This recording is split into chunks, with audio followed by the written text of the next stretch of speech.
26 जनवरी 1950 से हम भारत के लोग से संकल्प ले लिया और भारत को लोकतांत्रिक राष्ट्र तथा भारतीय नागरिकों में स्वतंत्रता, समता और बंधुता बढ़ाने के लिए संकल्प लिया।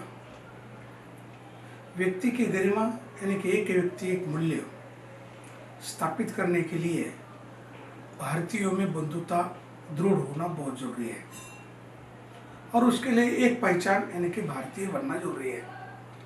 लेकिन उसमें जो हर्डल है वो हर्डल जो ब्रिटिशों ने जुमला फेंका है आर्य रेस का, आर्य प्रजाति का, भारत के बौद्धों के लिटरेचर, जैनों के लिटरेचर या ब्राह्मणी धर्म के वेदों के लिटरेचर उसको सपोर्ट नहीं करते।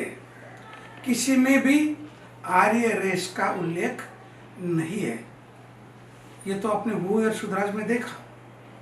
लेकिन आज जमीनी स्तर पर अगर हम चेक करेंगे क्या सही मायने में भारतीय लोगों में प्रजातीय डिफरेंसेस है, अलग अलग प्रजाति के हैं, इसके बारे में बाबा साहब डॉक्टर अम्बेडकर ने हू वेर अनटचेबल इस प्रबंध में पूरी तरह चर्चा की है। रेशियल डिफरेंसेस के चैप्टर में,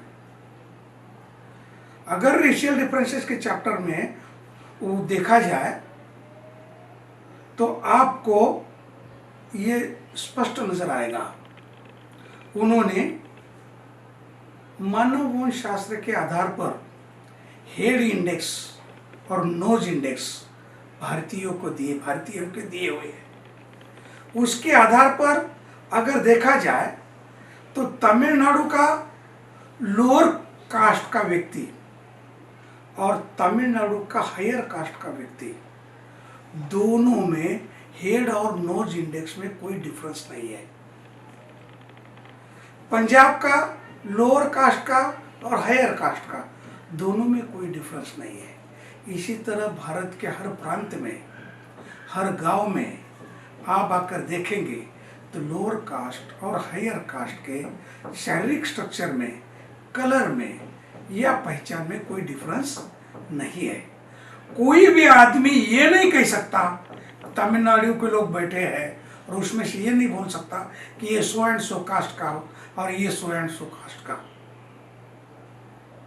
यानी कि पंजाब का अगर आदमी बोला था, आप बोलेंगे ये पंजाबी है, ये महाराष्ट्र वाला है, ये तमिलनाडु वाला है, ये गुजरात वाला है और ये उत्तराखंड वाला है या फिर आसामी है, ऐसा बोल सकते हैं। लेकिन उसमें कौन से कास्ट का है, it is a too difficult one. लेकिन इनके दिमाग में जो गोबर भर रखा है आर्य रेस का, इसके कारण गांव-गांव में, अपने गांव में ही लोग समझते हैं कि मैं आर्य रेस का हूं, ये द्रविड़ रेस का है।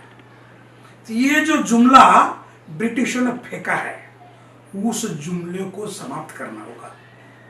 वो भी देखते हैं जब ब्रिटेन में या अमेरिका में, यूरोपियन कंट्री में पाकिस्तान का या भारत का आदमी जाता है तो उनके लिए वो नहीं पहचान पाते कि ये पाकिस्तानी होगा या भारतीय होगा या श्रीलंका होगा, नहीं पहचान सकते क्योंकि ये रेशियली कॉमन है, इनमें कोई डिफरेंस नहीं है। डिफरेंस है हमारे में, कौन सा डिफरेंस है? संघर्ष है हमारे में, कौन सा संघर्ष है? आज हम देख रहे हैं धार्मिक संघर्ष है, हिंदू मुसलमानों का संघर्ष है, अलग अलग का संघर्ष है। भारत में सभ्यताओं का संघर्ष रहा है, चाहे बौद्ध सभ्यता का ब्राह्मण सभ्यता से संघर्ष हो या आज हिंदू मुसलमान का संघर्ष हो। लेकिन संघर्ष धर्म का हो सकता है, संघर्ष भाषाओं का हो सकता है, लेकिन और उनकी निष्ठा भी हमारे लिए ठीक नहीं है। हमें प्रथम भारतीय और अंततः भारतीय बनने के लिए ये जो धार्मिक निष्ठा है, ये धार्मिक संघर्ष है, भाषाई संघर्ष है, इसको हम खत्म कर सके भारतीय बन सकते हैं और भारतीयों में बंधुता बढ़ा सकते हैं। इसलिए ब्रिटिशों ने जो आर्य वंश का जुमला फेंका है, आर्य आए उन्होंने हराया, ये जुमला फेंका है, ये डिफरेंसेस बिल्कुल गलत है। क्योंकि धरातल पर किसी भी गांव में जाकर देखो, किसी भी एरिया में जाकर देखो, रेशियल डिफरेंसेस बिल्कुल नहीं है। चाहे लोअर कास्ट का हो, चाहे अपर कास्ट का हो, कॉमन एक ही रेस के लोग मिलेंगे, एक ही ऊंची की मिलेंगे, एक ही कलर के मिलेंगे, एक ही पहचान के मिलेंगे।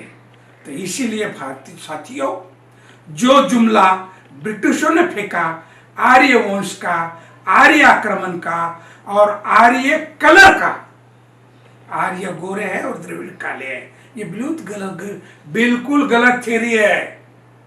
पूरे देश में किसी भी कास्ट में काले भी मिलते हैं, गोरे भी मिलते हैं, इसमें कोई फर्क नहीं है कि यही का कम्युनिटी गोरी होगी और यही कम्युनिटी काली होगी, नहीं। हाँ, प्रदेश के मुताबिक जहाँ ज्यादा गर्मी उस एरिया में काले ज्यादा मिलेंगे, जहाँ ज्यादा ठंड है वहां गोरे मिलेंगे, ये तो हो सकता है प्रदेश तौर पे। लेकिन एज ए रेशियल तौर पर कोई ब्लैक व्हाइट संघर्ष हमारे यहाँ नहीं है। वो चलता था अमेरिका में, वो चलता था ब्रिटेन में, उन्होंने अपने यहाँ की रंग भेद नीति का जुमला हमारे ऊपर फेंक दिया और आज तक हम उसके ऊपर संघर्ष कर रहे हैं। मैं तो आशावादी हूँ, देश में बहुत सारे लोग इससे बाहर आए हैं, बहुत सारे लोग इस बीमारी से बाहर आए हैं, भारतीय बनकर जी रहे हैं। कुछ लोग हिंदू बन रहे हैं, कुछ लोग मराठी भाषिक बन रहे हैं, कुछ लोग गुजराती सांस्कृतिक बन रहे हैं। ये तो नए डिफरेंसेस आ रहे हैं, लेकिन जो ओल्ड डिफरेंस है, रेशियल डिफरेंस, उसको पूरी तरह दफना दो और उसके गर्द से बाहर आओ। फिर बाकी रिलीजियस डिफरेंसेस, भाषाई डिफरेंसेस, इसको हम खत्म करेंगे और आने वाले समय में प्रथम भारतीय, अंततः भारतीय बनकर एक भारतीय नागरिक बनेंगे। धन्यवाद। जय भारत, जय भारत।